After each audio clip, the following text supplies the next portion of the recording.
Lego games have never been known for being very challenging, but what if you wanted to experience the nostalgia of old school Lego Star Wars with some difficulty tacked onto it? Can you beat Lego Star Wars The Complete Saga without taking damage?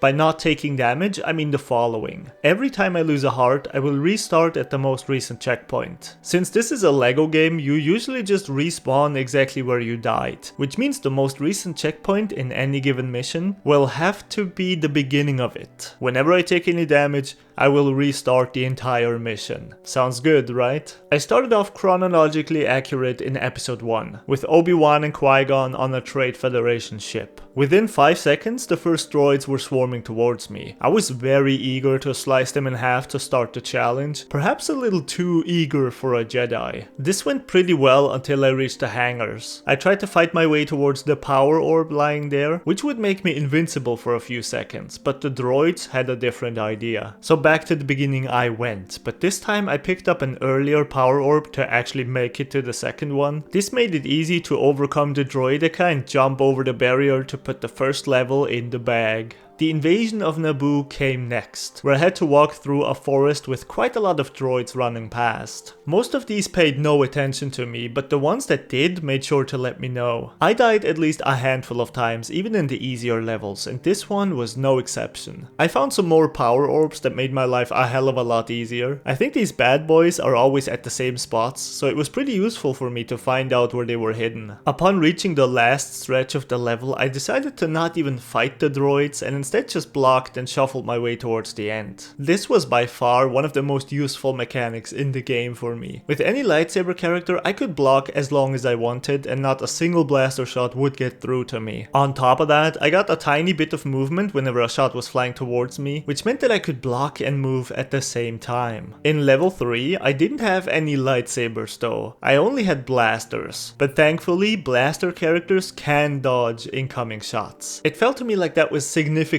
inferior to the lightsaber block, so I didn't rely as heavily on it whenever I had a choice, but this was still an invaluable ability to have in a challenge like this. A droid kept blasting me as soon as I grappled onto a ledge, which I found pretty unsportsmanlike of him, so I blasted him from below instead. Even though it was a bit less safe than using lightsabers, it was certainly a lot faster to dispatch of enemies using blasters. None of this was relevant in the pod race, however. You're probably expecting the worst in this level as I did before I played it, but for the majority of the run, this was the easiest thing I had to go through. The Tuskens never managed to hit me. I managed to avoid crashing into the walls. In fact, I got this sucker down on my first try. Level 5 was longer than any of the previous ones, and I definitely felt that. Whenever I took a hit in the second half of the level, I was set back like 10 to 15 minutes. What made this even worse was the fact that I had no way to skip the intro cutscenes that played at the beginning of each level, and some of them could get as long as a minute. You can only imagine how painful that was. With levels like this one, especially when I had lightsabers with me, it was mostly just a game of patience. As long as I blocked and chose my moments of attack very carefully, things would eventually work out for me. Then I faced off against Darth Maul. He had a lot of droids doing his dirty work, but thankfully there was a power orb that helped me out a bunch. It only lasted until I had cleared one side, but I just slowly grinded away at the other. My girlfriend was looking over my shoulder when I played through this section, and on my third or fourth attempt she was suddenly like, "Wait, isn't there another power orb up there?" And lo and behold, there are 2 power orbs in this room. Whoever put these there is a real one. Fighting the 2 droideka also finally taught me how exactly the deflect mechanic worked. For the last 18 years or so, I would always mash my attack button in time with the blasters hitting me, because I thought the deflect window was pretty tiny. But now I figured out that you actually didn't need to time it that well, which was very helpful to know for the rest of my playthrough. Darth Maul himself was surprisingly tricky to fight without taking any hits. He would retaliate very quickly as soon as I attacked him, so I had to time my attacks pretty well and jump away as soon as I could. It did also help that he'd focus on Qui-Gon sometimes. So with Maul out of the way, I had cleared episode 1 without taking damage. Spoiler warning, episode 1 was the easiest part of the game by a long shot. it. And LEGO Star Wars made sure to let me know that with the very first level afterwards, the car chase on Coruscant. This was the first real ship level, if you will, and in the depths of my soul, I knew immediately when I started playing this game that the ship levels, more than anything else, would be my downfall. This level specifically had 3 sections that gave me trouble. On the first one, I was stuck in a square area with a row of turrets in front of me that I had to destroy. Their range was only slightly less than mine, so if I wanted to damage them, I had to put myself in danger as well. Their accuracy thankfully wasn't that good, so I got through it after a bit. But it didn't take long for the second area to appear, which was basically the same, but now I had to face 2 rows of turrets, one in front and one behind me. This made things much trickier, especially considering that I couldn't move my camera that much. The bottom row of turrets was practically invisible to me, so I had to kind of guess where they were if I wanted to shoot them. There was only a small strip of land in the middle of the square where none of the turrets could reach me, so I tried to stay there as much as possible. And keep in mind, every time I took damage, I had to go back and do the first area as well. As if that wasn't bad enough, right after that second room, I had to go one-on-one against the bounty hunter I had been chasing. This fight was certainly not difficult, but it was easy enough for me to miss a single dodge and accidentally take a hit, which always set me back all the way to the beginning of the level again. I'm not gonna lie, it was frustrating to go through that. It took me about an hour to clear this level alone. Before I had started this challenge, I was pretty confident that I could finish an entire episode per hour, but that had been nowhere close to realistic. Camino was a bit easier thankfully. There was this one section where I had to use R2-D2 for something and then switch back to Obi-Wan Kenobi while he was being blasted, but once again a power orb saved the day. The Jango fight was also far easier than I would have expected. I just had to pay attention not to run into the ship's attacks, and that was that. The droid factory on Geonosis was tougher again and much longer. I got through it pretty well at first until I blew myself up, and afterwards I struggled way too much against this droideka. But again, wielding a lightsaber made most sections a lot safer, albeit much slower as well. Towards the end, I could easily take care of all the enemies thanks to another power orb and saved Obi-Wan to finally end the level. The Battle of Geonosis was quite literally just me blocking for 15 minutes. I was lucky that blocking itself had a small chance at shooting the blasters back at my enemies, even if I didn't actively try to deflect them. So whenever I faced blaster enemies, I could theoretically sit back and just wait for the blocking to take care of them. Gunship cavalry felt like a shot to the kneecap to me. Good god, this was a tough mission. There wasn't even a single spot that was overly difficult, but just making it through the entire thing in one go without taking damage was uncalled for. It at least had a very short intro, which made my attempts a bit more pleasant. My main task was towing some bombs towards a barrier in order to clear the way forward. I had to do this twice for the first barrier and another 2 times for the second, so I had to go back and forth a lot. Whenever I had to go back, I had a pretty hard time seeing anything because of the camera. Plus there was a series of lasers in front of the second gate that was timed so that it was much harder to go back than it had been to go forward in the first place, so I had to slither through them one by one, which was really tight the way this gunship was moving. And as if that wasn't enough, there was a third section to the level where I had to destroy a bunch of lasers and generators. It crushed my soul every time I got set back after making it this far. After 30 minutes, I couldn't take it anymore and escaped into episode 3 for the time being, hoping that I could make some easier progress there. Thankfully, you can do all of the episodes in whichever order you want, so I could just come back to this level whenever I felt like it. Unfortunately, the first level in episode 3 was perhaps even worse than Gunship Cavalry, as I was flying through space with a lot of ships flying all over the place. It only took me a few minutes to run even further into episode 4. This time I did get a bit luckier. The first 2 levels were pretty easy. The only thing that gave me a bit of trouble were the Tuscans in the Yondland Waste,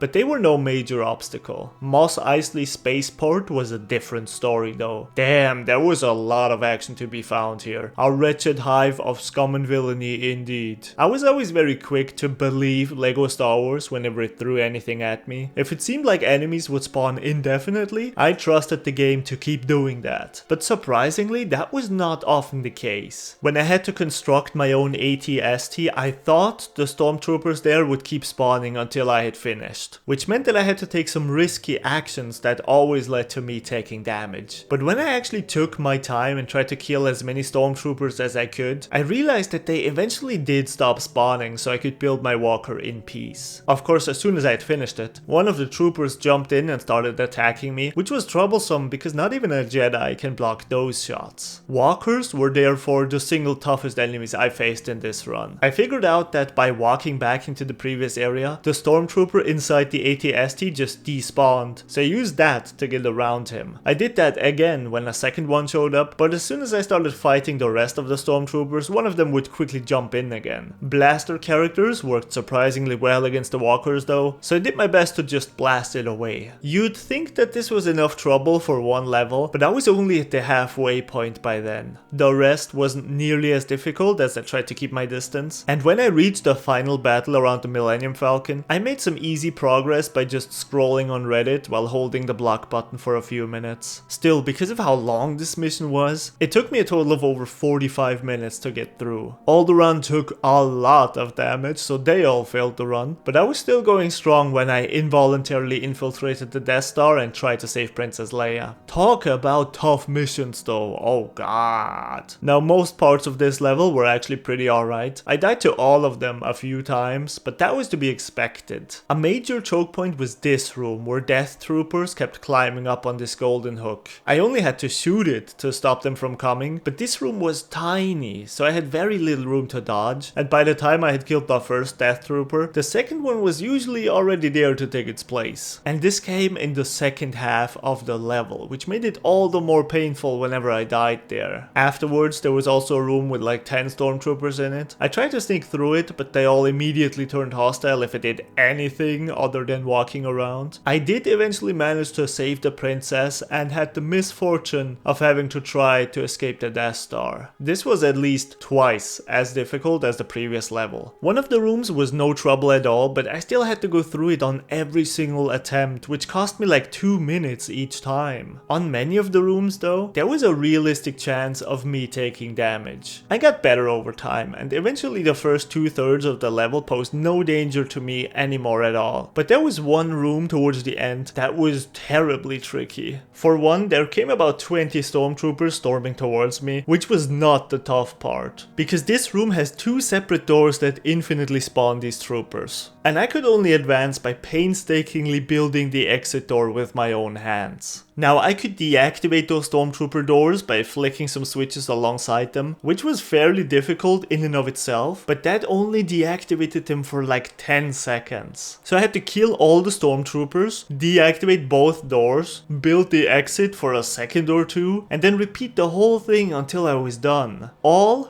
while not taking a single heart of damage. There was a power orb in this room, but it was really hard for me to get it before it vanished. I was very much against taking unnecessary risks at this point of the level because I was so sick of having to go through it all. So I mostly went for the slow tactic instead of gunning it towards the power orb. On a single attempt, I made it past that room and into the Death Star hangar, where I had to activate a few switches to release the Millennium Falcon and escape. A lot of stormtroopers kept spawning in as I was going about my business, and I eventually took damage because, as I mentioned earlier, the blaster dodge wasn't as reliable as a lightsaber block. At this point, I had somewhat of a mid-challenge crisis. I couldn't proceed in episodes 2, 3, and 4. I tried to give the first level in episode 5 a shot, but yeah, this didn't go well either. I had gone through less than half of the levels at this point, and I had already been playing for 10 hours. My patience was getting mighty thin, and after spending 30 minutes in Gunship Cavalry, 2.5 hours in the 2 Death Star levels, and another hour anxiously trying to make any progress at all, I was seemingly at a dead end. My skill level was simply too low to continue this challenge, and the lack of any checkpoint system in this game made it close to impossible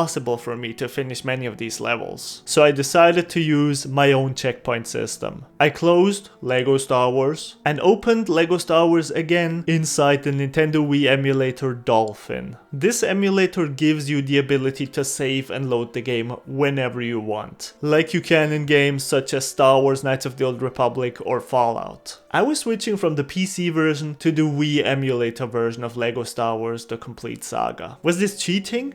Absolutely. But I'm not here to provide the perfect no damage run. I'm here to have fun and provide you with some entertainment, as well as merely trying to figure out whether this was theoretically possible. And we can figure that out without me having to play through the same missions for hours on end. I would actually go so far as to say that switching to the emulator didn't just make this challenge easier, it made it humanly possible. So the game felt and looked a little worse now, but my goodness was it more fun this way. I had to replay the previous levels again because I obviously had to start from a fresh save file, but this time I just went through them normally because I had done them the no damage way already on the PC version. The emulator also gives you a mechanic to speed up the game, which was incredibly helpful to me here. Laying checkpoints whenever I wanted was a power that some would consider to be unnatural, but I didn't. So went back to Gunship Cavalry and set a well-deserved checkpoint before the final part of the level. As soon as I had the ability to immediately try this again after taking a hit, it was much easier for me to learn what I had to do and quickly apply it. I finished this level after only a few minutes of trying and got to finally do the last level of episode 2, which was the battle against Count Dooku. Even without utilizing my own checkpoints, this level was very easy. I didn't take damage even once against the Count. With that, episode 2 was finally done as well, and I was very happy about it. The fun continued in the first level of episode 3, and after finally being able to make it past the first quarter of the level, I can definitively say that I would have never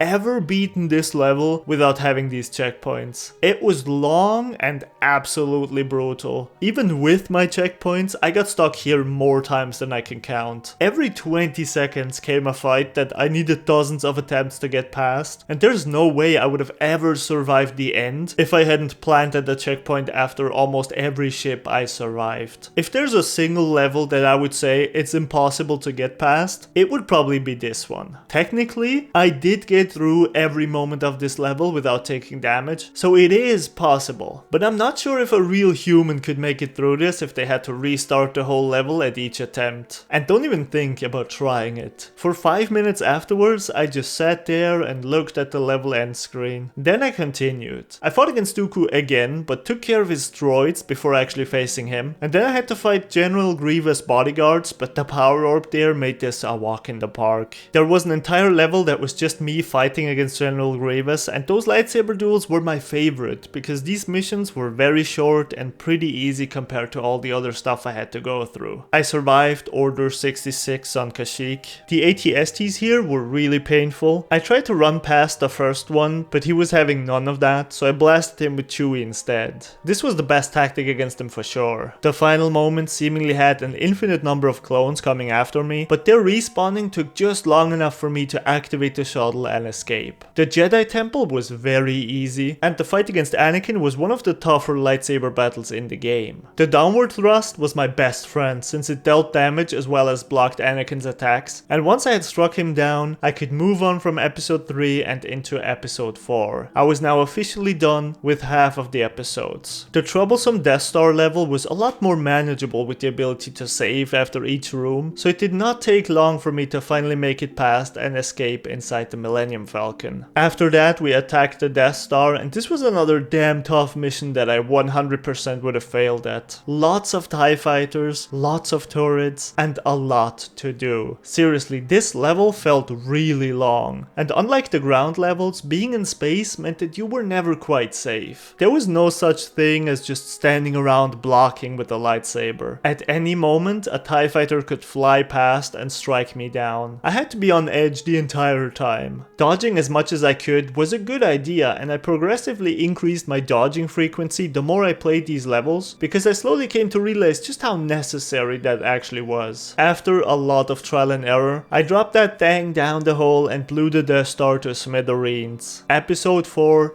done. Episode 5 didn't start off any easier. The ship level on Hoth was certainly up there among the top 5 toughest missions. It was incredibly long. There were so many walkers and drones I had to take out, and countless opportunities for me to take damage literally every single minute. If you can do this level without taking damage and without emulator save states, you have my respect. But if you value your life enough to realize that this would be a truly idiotic thing to spend your time on, I respect you even more. more. This level took me 20 minutes to clear using checkpoints, which meant it probably would have taken 5 hours or perhaps the rest of my life to make it through without them. The level inside the Hoth base served as a small breather before the next ship level. Even tougher than the one before it, I first had to destroy 16 turrets while being absolutely swarmed by enemy fighters. And then I had to navigate an asteroid field and blow up some rocks while the Imperials kept following and shooting me. I think this was the 4th level that I would almost consider to be humanly impossible to no damage through in this game. All of them were ship levels, of course.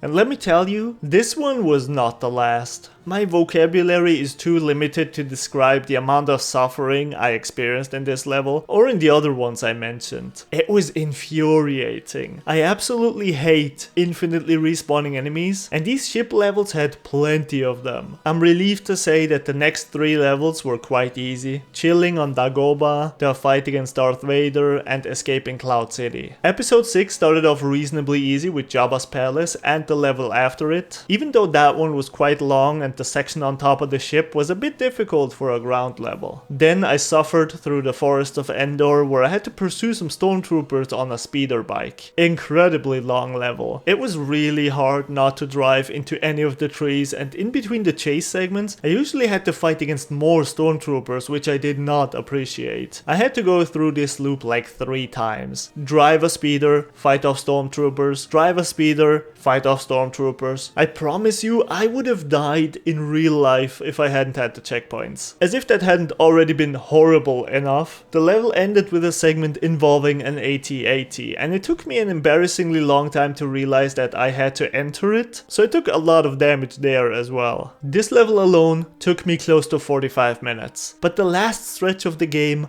was finally at hand. I walked around with some Ewoks and fought off Darth Sidious. His red guards were surprisingly hard to kill. They tanked 5 hits and were really effective at hitting me, but there weren't that many of them, so I managed alright. Then it was up to me to blow up that damn Death Star. Once again, a ship level. I don't think I need to say much more, but this was actually far from the worst one, so with a lot of dodging and a generous usage of checkpoints, I took care of business one last time and defeated the Empire once and for all. But while everyone was happy and celebrating, my time had not yet come. Because as I completed episode 6, I discovered the bonus episode. 6 more levels awaited to take their own chunks out of my soul, and by God, I would give it to them. To my surprise, the first level was an alternate version of the pod race from episode 1. This was a lot more difficult, which wasn't really surprising considering how easy the race had been the first time around. It was really tough to not crash into walls now. There was a tight time limit on most of the sections, and the rocks that fell into the canyon were much bigger and more plentiful, so I crashed a bunch of times. The second level was an entirely unique one called Anakin's Flight, a slightly above average ship level if we're talking about its difficulty, but I think this was the first time I had ever played this mission in my life, so I had fun going through it. The bonus episode continued to torture me with an alternate version of Gunship Cavalry. This was actually the version I remembered most from my childhood, because I think these alternate levels were the original ones from LEGO Star Wars 2. The fact that this had no backtracking probably made it a bit easier actually. Bonus level 4 was a really short one where I got to play as Darth Vader. I'm not sure if I killed more than 10 enemies in this mission. It was truly the easiest level in the entire game, unless we want to count bonus level 5. This level was simply about collecting 1 million studs as fast as possible. I played this level a lot back in the day. Technically I could have taken damage here by accidentally hitting myself with the bounty hunter bombs, but I would have really had to put in the effort for that to happen. And level 6 was basically the same, except there was a danger in the form of some stormtroopers.